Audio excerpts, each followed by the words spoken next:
fotografije su praktično istorijske jer su primjenjive na ceo svet, a oslikavaju situaciju u Nišu i okolini.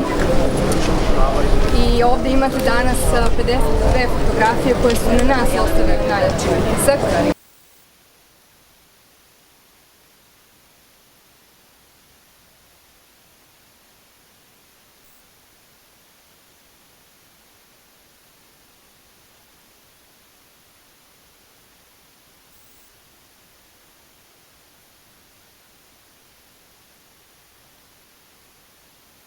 Fotoizložba se zove Pandemijski žurnal zato što smo dokumentovali praktično od prvih trenutaka od proglašenja pandemije pa sve do danas kako je pandemija tekla i sa čim smo se mi to suočili u poslednjih godinu i po dana.